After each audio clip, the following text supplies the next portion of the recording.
അനുഗ്രഹിക്കപ്പെട്ട നല്ല സമയത്തിനായി ഞാൻ ദൈവത്തെ സ്തുതിക്കുന്നു, സ്തോത്രം ചെയ്യുന്നു.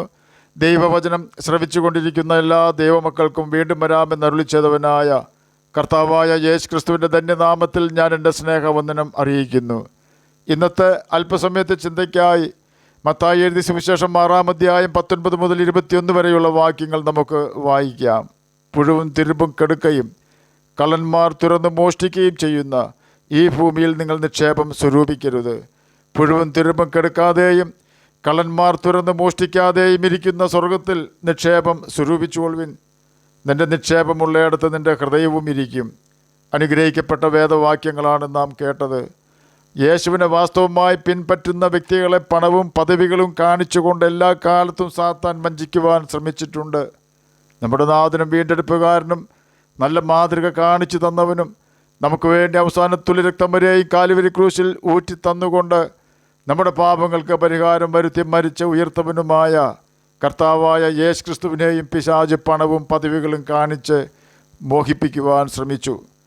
അനന്തരം പിശാചിനാൽ പരീക്ഷിക്കപ്പെടുവാൻ യേശുവിനെ ആത്മാവ് മരുഭൂമിയിലേക്ക് നടത്തി. അവൻ 40 പകലും 40 രാവും ഉപവസിച്ച ശേഷം അവന് വിശന്നു. അപ്പോൾ പരീക്ഷകൻ അടുത്തു വന്നു, നീ ദൈവപുത്രനെങ്കിൽ ഈ കല്ലപ്പമായി തീരുവാൻ കൽപ്പിക്കുക എന്ന് പറഞ്ഞു. അതിനവൻ മനുഷ്യൻ അപ്പം കൊണ്ട് മാത്രമല്ല ദൈവത്തിൻ്റെ വായിൽ കൂടി വരുന്ന സകല വചനം കൊണ്ടും ജീവിക്കുന്നുവെന്ന് എഴുതിയിരിക്കുന്നുവെന്ന് ഉത്തരം പറഞ്ഞു. പിന്നെ പിശാച് അവനെ വിശുദ്ധ നഗരത്തിൽ കൊണ്ടുപോയി ദേവാലയത്തിൻ്റെ അഗ്രത്തിന്മേൽ നിർത്തി അവനോട്, നീ ദൈവപുത്രനെങ്കിൽ താഴത്തോട്ട് ചാടുക, നിന്നെക്കുറിച്ച് അവൻ തൻ്റെ ദൂതന്മാരോട് കൽപ്പിക്കും, അവൻ നിൻ്റെ കാൽ കല്ലിനോട് തട്ടാതെ വണ്ണം നിന്നെ കയ്യിൽ താങ്ങിക്കൊള്ളുമെന്ന് എഴുതിയിരിക്കുന്നുവല്ലോ എന്ന് പറഞ്ഞു. യേശു അവനോട്, നിൻ്റെ ദൈവമായ കർത്താവിനെ പരീക്ഷിക്കരുത് എന്നും കൂടെ എഴുതിയിരിക്കുന്നുവെന്ന് പറഞ്ഞു. പിന്നെ പിശാച് അവൻ ഏറ്റവും ഉയർന്ന ഒരു മലമേൽ കൂട്ടിക്കൊണ്ടുപോയി ലോകത്തിലുള്ള സകല രാജ്യങ്ങളെയും അവയുടെ മഹത്വത്തെയും കാണിച്ചു. വീണ് എന്നെ നമസ്കരിച്ചാൽ ഇതൊക്കെയും നിനക്ക് തരാമെന്ന് അവനോട് പറഞ്ഞു. യേശു അവനോട്, സാത്താനെ, എന്നെ വിട്ടുപോ, നിൻ്റെ ദൈവമായ കർത്താവിനെ നമസ്കരിച്ച് അവനെ മാത്രമേ ആരാധിക്കാവൂ എന്ന് എഴുതിയിരിക്കുന്നുവല്ലോ എന്ന് പറഞ്ഞു. അപ്പോൾ പിശാച് അവനെ വിട്ടുപോയി. മത്തായി എഴുതിയ സുവിശേഷം 4-ാം അധ്യായം 1 മുതൽ 11 വരെയുള്ള വാക്യങ്ങളാണ് നാം കേട്ടുകൊണ്ടിരുന്നത്. നാം കേട്ട വേദഭാഗങ്ങളിൽ സാത്താൻ യേശുവിനെ പരീക്ഷിക്കുന്ന രീതി മനസ്സിലാക്കണം.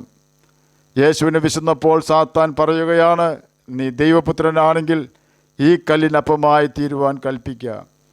ഇതിൽ നിന്നും ഒരു കാര്യം നാം മനസ്സിലാക്കണം. സാത്താൻ നമ്മെ പരീക്ഷിക്കുന്നത് നമ്മുടെ ബലഹീന സമയങ്ങളിലാണ്. ഒന്നാമത്, യേശു ആരാണെന്ന് സാത്താൻ അറിയണമായിരുന്നു. കാരണം യേശുവിൻ്റെ ശുശ്രൂഷ അന്ന് വരെ തുടങ്ങിയിട്ടില്ലായിരുന്നുവല്ലോ. നാം നമ്മുടെ ശക്തി വെളിപ്പെടുത്തുവാൻ ഒരിക്കലും ശ്രമിക്കരുത്. അത് വെളിപ്പെടുത്തുവാനുള്ളതല്ല. നമ്മുടെ പണത്തിലോ വിദ്യാഭ്യാസത്തിലോ കഴിവുകളിലോ നാം പ്രശംസിക്കുകയും നമ്മുടെ ശക്തിയായി പരിഗണിക്കുകയും ചെയ്താൽ നിശ്ചയമായും സാത്താൻ്റെ മുമ്പിൽ നാം വീണു പോകുവാൻ സാധ്യതയുണ്ട്. യഹോവെങ്കിൽ സന്തോഷമായിരിക്കണം നമ്മുടെ ബലം അഥവാ ശക്തി എന്ന് നെഹമ്യാവിൻ്റെ പുസ്തകം 8-ാം അധ്യായം 10-ാം വാക്യം നമ്മെ പഠിപ്പിക്കുന്നു. എന്നാൽ യേശു ദൈവരൂപത്തിലായിരുന്നുവെങ്കിലും സാത്താൻ യേശുവിനെ കാണുമ്പോൾ അവൻ മനുഷ്യരൂപത്തിലായിരുന്നു. ആ പരീക്ഷയിൽ യേശു ജയിച്ചു എന്നതുകൊണ്ട് സാത്താൻ പിൻവാങ്ങിയില്ല. അടുത്ത പരീക്ഷ അവൻ പരീക്ഷിച്ചു. ദൈവാലയ അഗ്രത്തിൽ നിന്നും താഴേക്ക് ചാടുവാനാണ് ഇപ്രാവശ്യം സാത്താൻ യേശുവിനോട് നിർദ്ദേശിച്ചത്. 91-ാം സങ്കീർത്തനം 11-12 വാക്യങ്ങളാണ് സാത്താൻ ഉദ്ധരിച്ചത്. ഈ വാക്യങ്ങളിൽ രേഖപ്പെടുത്തിയിരിക്കുന്നത് ഇപ്രകാരമാണ്: നിൻ്റെ എല്ലാ വഴികളിലും നിന്നെ കാക്കേണ്ടതിന് അവൻ നിന്നെക്കുറിച്ച് തൻ്റെ ദൂതന്മാരോട് കൽപ്പിക്കും.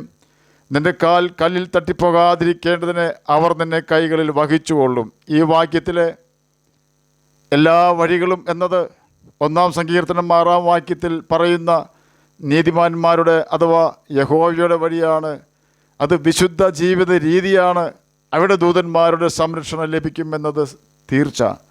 അല്ലാതെ ചാടുന്നവരെ സംരക്ഷിക്കുമെന്നല്ല അവിടെ രേഖപ്പെടുത്തിയിരിക്കുന്നത്. വിശുദ്ധ ജീവിതം നയിക്കുന്ന ഒരു വ്യക്തിക്ക് ദൈവം കൊടുക്കുന്ന സംരക്ഷണമാണ് അവിടെ പ്രസ്താവിച്ചിരിക്കുന്നത്. നാം കേട്ട വാക്യങ്ങളിലോ ബൈബിളിലെ മറ്റേതെങ്കിലും വാക്യങ്ങളിലോ യേശുവിനോട് സാത്താൻ പറഞ്ഞ കാര്യം രേഖപ്പെടുത്തിയിട്ടില്ല. അതായത് ദൈവാലയത്തിൻ്റെ അഗ്രത്തിന്മേൽ നിന്നും ചാടിയാൽ ദൈവദൂതന്മാർ യേശുവിൻ്റെ കാലുകൾ കല്ലിൽ തട്ടാതെ വണ്ണം കൈകളിൽ വഹിക്കുമെന്ന് ബൈബിളിൽ ഒരു സ്ഥലത്തും എഴുതിയിട്ടില്ല. സാത്താൻ പറഞ്ഞത് ബോഷ്കായിരുന്നു. ഏദൻ തോട്ടത്തിൽ ഹവ്വായെ ഉപായത്താൽ ചതിച്ച അതേ ബോഷ്ക്. ചില ആഴ്ചകൾക്ക് മുമ്പേ ഒരു പ്രസംഗം ഞാൻ കേട്ടത് ഇപ്രകാരമാണ്: ആരാണ് പ്രസംഗിച്ചതെന്ന് എനിക്കറിയില്ല. വിഷയം യേശുവിൻ്റെ ഗിരിപ്രഭാഷണമായ മത്തായി എഴുതിയ സുവിശേഷം 5-ാം അധ്യായം 4-ാം വാക്യത്തിലെ ദുഃഖിക്കുന്നവർ ഭാഗ്യവാന്മാർ, അവർക്ക് ആശ്വാസം ലഭിക്കും എന്ന വാക്യമാണ്. ഞാൻ കേട്ട പ്രസംഗം ഇവിടെ പ്രസ്താവിക്കുന്നത് ഭൂഷണമല്ലാത്തതിനാൽ പ്രസ്താവിക്കുന്നില്ല. എന്നാൽ ഈ വാക്യം കൊണ്ട് യേശു അർത്ഥമാക്കിയത് പാപഭാരത്താൽ മാനസാന്തരത്തിനായി ദുഃഖിക്കുന്നതിനെക്കുറിച്ചാണ് എന്നതിന് ബൈബിളിൽ അനേക തെളിവുകളുണ്ട്. ബെഥാനിയിലെ ലാസറിൻ്റെ സഹോദരിയായ മറിയ താനൊരു പാപിനിയായതിനാൽ യേശുവിൻ്റെ കാൽക്കൽ കരഞ്ഞുകൊണ്ടിരുന്നു.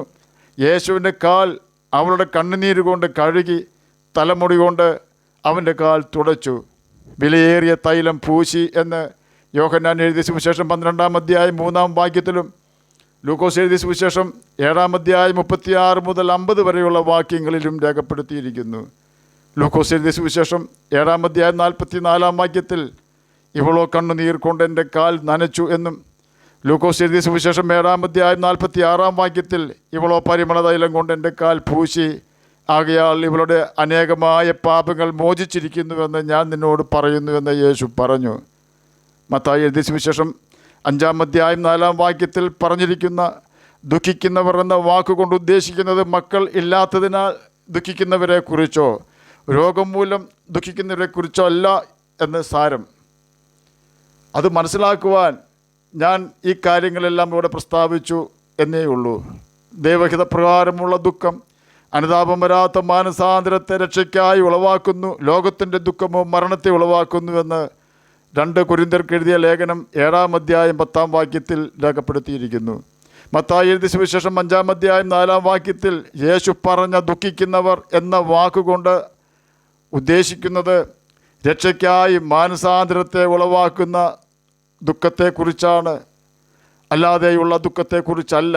സാത്താൻ യേശുവിനോട് ബോഷ്കു പറഞ്ഞ് ബൈബിളിലെ വാക്യങ്ങൾ തെറ്റായി വ്യാഖ്യാനിച്ചതുപോലെ നമ്മോടും തെറ്റായി വ്യാഖ്യാനിക്കും എന്നതിനാൽ ദൈവാത്മാവിൻ്റെ സഹായത്തോടെ മാത്രമേ ദൈവവചനമായ ബൈബിൾ പഠിക്കാവൂ എന്ന് ഓർപ്പിക്കുവാനാണ് ഇത്രയും കാര്യങ്ങൾ ഞാനിവിടെ പ്രസ്താവിച്ചത്.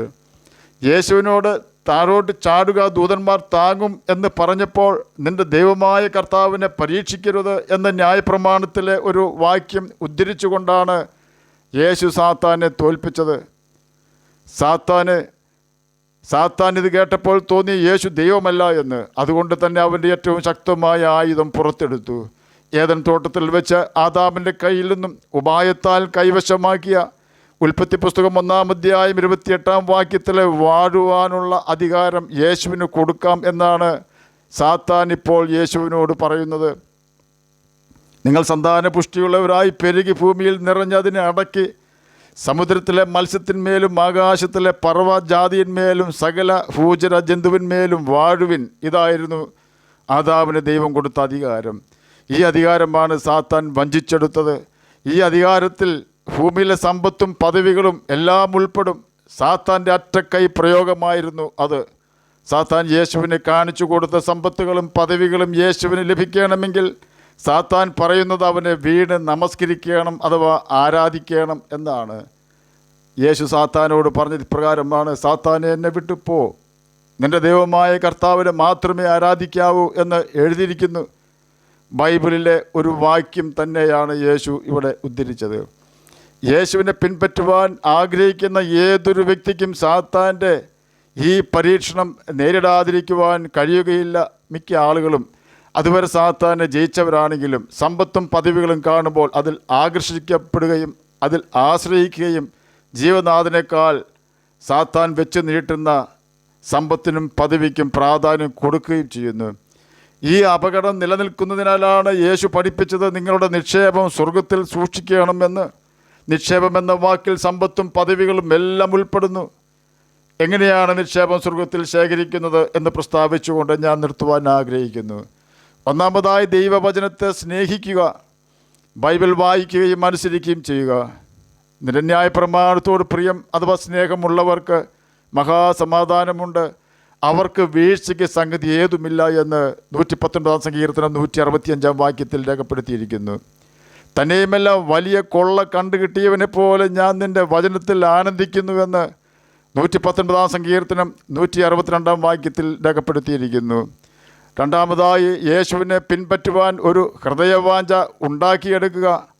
യേശു പറഞ്ഞു, തന്നെത്താൻ ത്യജിച്ച് തൻ്റെ ക്രൂശെടുത്ത് എന്നെ അനുഗമിക്കാത്തവന് എൻ്റെ ശിഷ്യനായിരിക്കാൻ കഴിയുകയില്ല. സമ്പത്തിനും സ്ഥാനമാനങ്ങൾക്കും ഈ ലോകത്തിൻ്റെ നന്മകൾക്കും വേണ്ടി യേശുവിൻ്റെ പിന്നാലെ പോകുവാൻ ആഗ്രഹിക്കുന്ന വ്യക്തികൾക്ക് യേശുവിൻ്റെ ഈ വാക്കുകൾ ഒരു പ്രതിസന്ധി തന്നെയാണ്. മൂന്നാമതായി പിതാവിനോടും പുത്രനോടും പരിശുദ്ധാത്മാവിനോടും ഒരു ഉറ്റ ബന്ധം ഉണ്ടാക്കിയെടുക്കുക. അതിനായി നാം ചെയ്യേണ്ടത് അവർക്ക് ഇഷ്ടമില്ലാത്ത ഒരു കാര്യവും നമ്മിൽ നിന്നും ഉണ്ടാകാതെ സൂക്ഷിക്കുക എന്നതാണ്.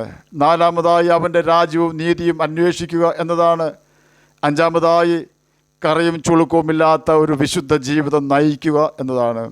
ആറാമതായി ദൈവത്തിൻ്റെ വിളിയും തിരഞ്ഞെടുപ്പും അധികം ഉറപ്പാക്കി ജീവിക്കുക എന്നതാണ്. ഏഴാമതായി നന്മ ചെയ്യുവാൻ നിനക്ക് പ്രാപ്തിയുള്ളപ്പോൾ അതിനെ യോഗ്യന്മാരായവർക്ക് ചെയ്യുക എന്നതാണ്. എട്ടാമതായി ദൈവത്തിൻ്റെ നീതിയെ മറച്ചു വയ്ക്കാതെ പിറവി കുരുടൻ പറഞ്ഞതുപോലെ ഞാൻ കുരുടനായിരുന്നു, ഇപ്പോൾ കാണുന്നു എന്ന് മറ്റുള്ളവരോട് പറയുക. കർത്താവ് നിനക്ക് ചെയ്തതും നിന്നോട് കരുണ കാണിച്ചതും മറ്റുള്ളവരോട് പറയുക. ഇത്രയും നാം ചെയ്യാമെങ്കിൽ ഭൂമിയിൽ നിക്ഷേപം സ്വരൂപിക്കണമെന്ന ചിന്ത മാറി സ്വർഗത്തിൽ കുമിഞ്ഞുകൂടുന്ന നിക്ഷേപം കണ്ട് നമുക്ക് സന്തോഷിക്കുവാൻ കഴിയും. യേശുവിനോടൊപ്പം ക്രൂശിക്കപ്പെട്ട മാനസാന്തരമെന്ന കള്ളന് വേണ്ടിയായിരുന്നു യേശുവിൻ്റെ സകല കഷ്ടതയും നിലവിളിയും. അതെ, നാം ഓരോരുത്തർക്കും വേണ്ടിയായിരുന്നു യേശു ഗെത്സമന മുതൽ കാൽവരി ക്രൂശ് വരെ നിലവിളിച്ചതും കഷ്ടത അനുഭവിച്ചതും. ആകയാൽ നമ്മുടെ ഏറ്റവും വിലയേറിയ നിക്ഷേപം യേശു തന്നെയാണ്. ആ നിക്ഷേപം ഉപേക്ഷയായി വിചാരിച്ചുകൊണ്ട് ഈ ഭൂനിക്ഷേപം നാം ആഗ്രഹിച്ചാൽ രണ്ടും നമുക്ക് നഷ്ടമാകുവാൻ സാധ്യതയുണ്ട്. എന്നാൽ യേശു ക്രിസ്തു എന്ന നിക്ഷേപം മാത്രം നാം സ്വീകരിച്ചാൽ, യേശു ക്രിസ്തു എന്ന വിലയേറിയ മുത്തിനെ മാത്രം നാം ആഗ്രഹിച്ചാൽ ഈ ഭൂമിയിലെ സകല സമ്പത്തും ചപ്പും ചവറുമായി മാത്രമേ നമുക്ക് തോന്നുകയുള്ളൂ.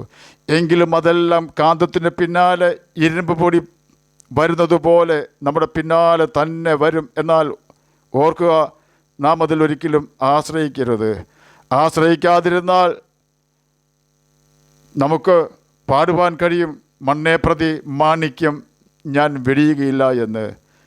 അപ്രകാരം കർത്താവായ യേശു ക്രിസ്തു ആകുന്ന വിലയേറിയ മുത്തിനെ നഷ്ടപ്പെടുത്താതെ, ഈ ലോകസുഖത്തിനും ഈ ലോകത്തിലെ സമ്പത്തിനും പ്രാധാന്യം കൊടുക്കാതെ കർത്താവിൻ്റെ കൽപ്പനകൾ പ്രമാണിച്ചുകൊണ്ട് നമുക്ക് ജ്യോതിഷികളെ പോലെ തിളങ്ങാം.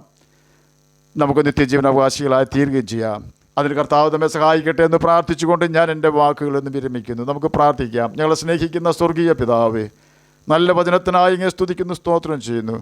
എന്നെ കേൾക്കുന്ന ഏതെങ്കിലും പ്രിയപ്പെട്ടവർ സമാധാനമില്ലാതെ ആയിരിക്കുന്നെങ്കിൽ അങ്ങ് അവർക്ക് സമാധാനം കൊടുക്കണമേ. പ്രത്യാശയില്ലാത്തവർക്ക് പ്രത്യാശ കൊടുക്കണമേ. സാമ്പത്തികമായി ഞെരുങ്ങുന്നവർക്ക് സാമ്പത്തിക ക്ലേശത്തിൽ നിന്നും മോചനം കൊടുക്കണമേ. ജോലിയില്ലാത്തവർക്ക് ജോലി കൊടുക്കണമേ. രോഗത്താൽ ഭാരപ്പെടുന്നവർക്ക് രോഗസൗഖ്യം കൊടുക്കണമേ. പ്രാർത്ഥന കേട്ടതിനായി സ്തോത്രം. യേശുവിൻ്റെ നാമത്തിൽ തന്നെ ആമേൻ. കർത്താവ് എല്ലാവരെയും അനുഗ്രഹിക്കട്ടെ. സ്തോത്രം.